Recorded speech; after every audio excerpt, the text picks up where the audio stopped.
what kind of changes it will happen? Will happen in India.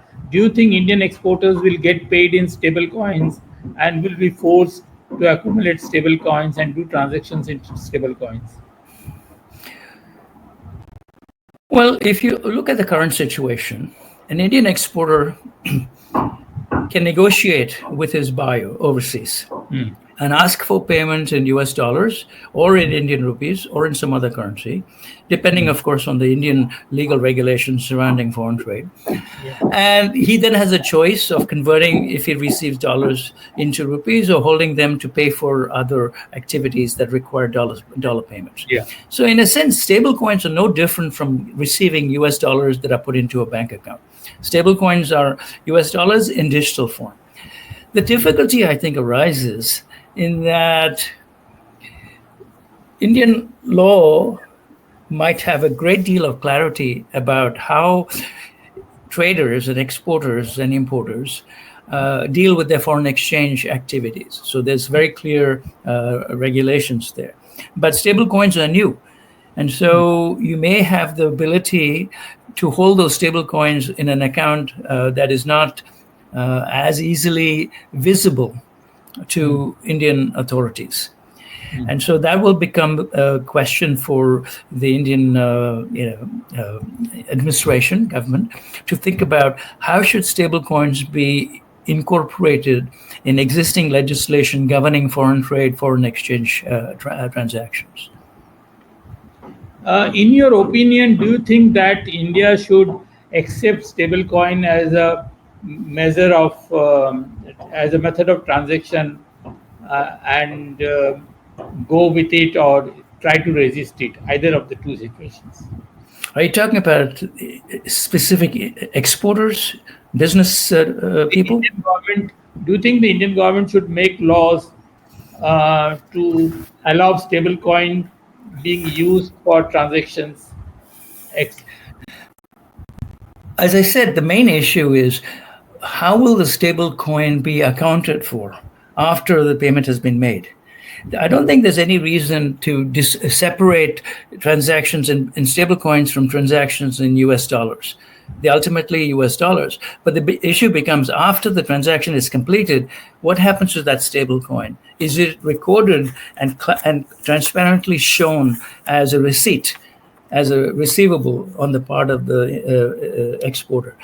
And so, as I said, the issue is really for the government to think about managing stablecoin flows from a foreign exchange perspective, thinking about how will it affect total foreign exchange flows and exchange controls, and perhaps affect the price of the Indian rupee against the US dollar.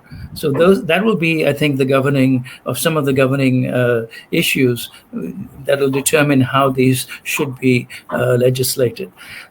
Clearly, holding stablecoins in an account permanently may affect tax payments. The determination of what tax is owed and whether the tax has been collected. And so I think that would be one issue. And the second is current rules concerning foreign exchange holdings outside the US, and in general, what are the rules about being able to own foreign assets? Will they be extended to stablecoins? Now, I will point out that India already has a digital rupee. We have experiments going on with what is called a CBDC, central bank digital currency. So it should be very easy. And we also have UPI, so that most Indians are already accustomed to making digital payments. But the UPI is based on bank accounts. A digital rupee would make it possible to transact without having a bank account. You don't need, it would expand financial inclusion. UPI is already very helpful in that regard.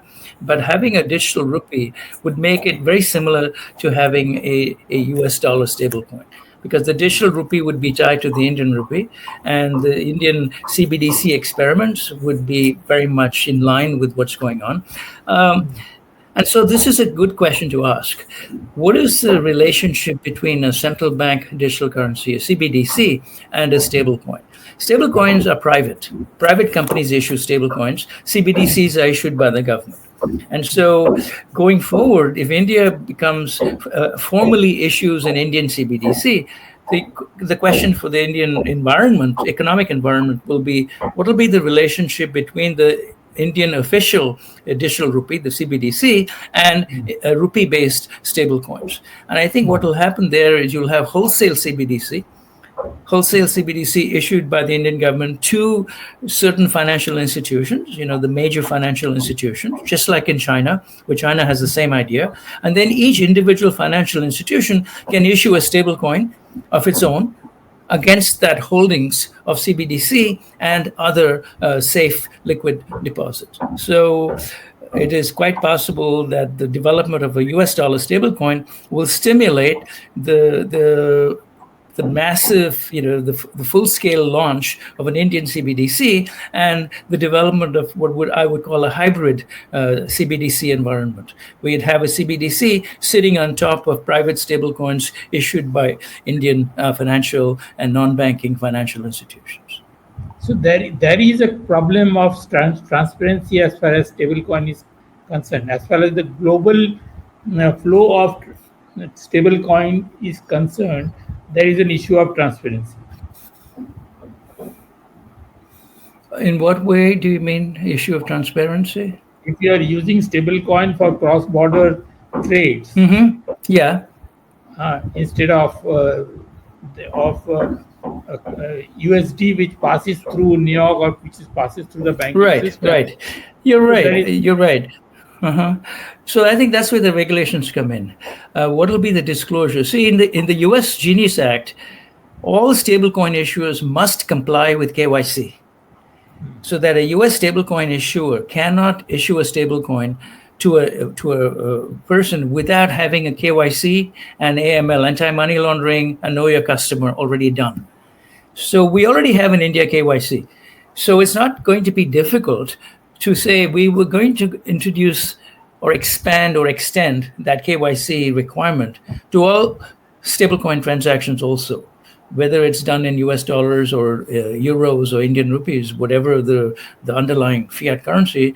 You can pass legislation or modify legislation to make sure that KYC and anti-money laundering applies to those kinds of transactions also. And if that is done, then this transparency issue becomes somewhat moot, because it'll be very clear that whoever is using stablecoin, who they are, and what are the quantities involved, and what is the ultimate disposition of those stablecoins. But you see, there are some 200 stablecoins already in the market. Although only 2 or 3 are very prominent, but there are 200 of them. Right. Now Amazon and Facebook are talking about their own stablecoins.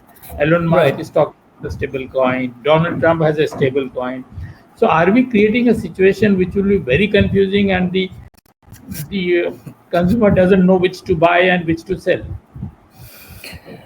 Well, what you will probably have is a fair degree of interoperability.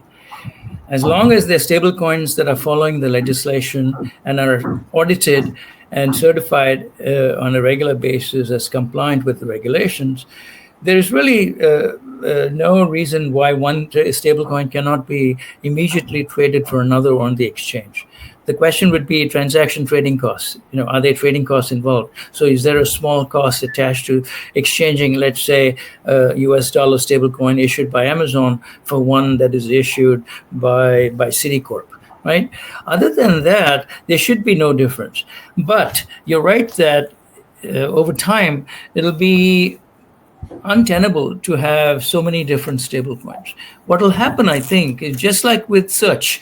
If you look at the search engines, in the beginning you had many different search engines, but today, essentially, Google dominates the world's search engine. Right. So I think over time, 1 or 2 or 3 stablecoins will become very dominant, just simply because of the way that network effects work and scale economies work. So I think the danger there is concentration rather than proliferation.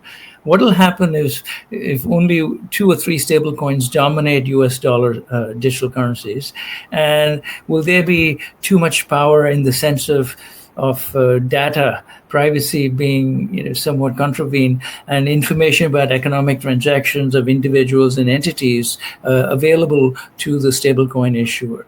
And so that's another interesting angle, the regulations and how will they govern privacy, and to what extent will individuals have the ability to keep their economic transactions private in the face of using stablecoins issued by commercial issuers.